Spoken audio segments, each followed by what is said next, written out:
خواب میں سرخ کپڑے دیکھنا، یاد رکھیے گا خواب میں سرخ کپڑے دیکھنا مختلف تعبیرات رکھتا ہے۔ اگر خواب مثبت سیاہ و سباق سے ہو تو یہ طاقت اور کامیابی کی علامت ہے، ورنہ احتیاط کی ضرورت ہے۔ بسم اللہ الرحمن الرحیم، السلام علیکم ورحمۃ اللہ وبرکاتہ۔ اگر آپ سرخ رنگ دیکھتے ہیں، کیونکہ سرخ رنگ جذبات، طاقت اور خطرے کی علامت سمجھا جاتا ہے۔ اگر اچھی تعبیر کے حوالے سے بات کروں تو آپ کو اختیار ملے گا، قوت ملے گی، دشمن پر فتح ملے گی۔ اگر شادی شدہ نہیں ہے تو جلد شادی ہو جائے گی، اور اگر شادی شدہ ہے تو ازدواجی زندگی اچھی ہو جائے گی، اولاد کی خوشخبری مل سکتی ہے۔ سرخ لباس پہننا خوشی کے موقع پر مثبت تبدیلی، لیکن غصے کی حالت میں کسی جھگڑے کی نشاندہی کر رہا ہے۔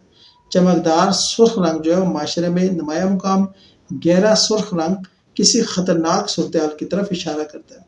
کسی کو سرخ کپڑے پہنے دیکھنا جو ہے، اگر عورت ہو تو شدید جذبات کا شکار ہے، اور اگر مرد ہے تو اس کی جارحانہ سوچ ہو سکتی ہے۔ ٹھیک ہو گیا۔ اگر یاد رکھیے گا مالی نقصان کا امکان جھگڑے یا تنازعات کا اشارہ ہے، اگر سرخ کپڑے پہن کر آپ سکون میں نہیں ہیں۔